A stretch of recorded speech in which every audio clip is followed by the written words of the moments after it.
హౌస్లోకి ఎంట్రీ ఇవ్వగానే దివ్య నిఖిత గారు తన గేమ్ని అయితే స్టార్ట్ చేశారు.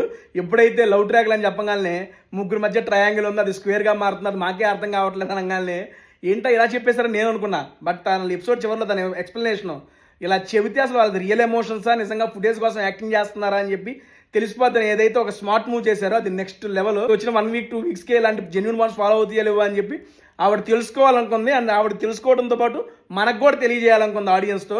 That is very strategical move. Agni Pariksha వాళ్ళని ఓటింగ్ పెట్టారు కదా, సేమ్ ఇలాగే మా సీజన్లో కూడా ఎలిమినేట్ అయిపోయిన కంటెస్టెంట్స్ని దామిని గారిని, శుభశ్రీని అండ్ రతికాని ఇలా ముగ్గురిని తీసుకొచ్చి బిగ్ బాస్ మాకు కూడా ఓటింగ్ పెడితే అతి తక్కువ ఓటింగ్ వచ్చిందని చెప్పి రతికాని లోపల పంపించారు. అది ఆల్రెడీ నేను అమర్ గారు అప్పుడే గెస్ట్ చేసాము. అండ్ సేమ్ అదే రిపీట్ అయింది ఇక్కడ కూడా. ఎవరికైతే తక్కువ ఓట్లు వస్తాయో వాళ్ళని పంపిస్తానని చెప్పి బిగ్ బాస్ దివ్యానికి గారిని లోపల పంపించడం, అది కూడా గేమ్కి చాలా బాగా యూజ్ అవుతుందని నా యొక్క ఎక్స్పెక్టేషన్. రాముకి తనుజ గొడవైంది కదా, వాళ్ళిద్దరు గొడవలో ఎవరు తప్పు అనిపించింది మీరైతే కామెంట్ చేయండి. రాము బ్రో ఏదైతే చెప్పాలనుకుంటున్నాడో అది డైరెక్ట్గా చెప్పలేకపోయాడేమో, డైరెక్ట్గా చెప్పలేకపోవడం వల్ల వచ్చిన గొడవ అనేది నేను అనుకుంటున్నా.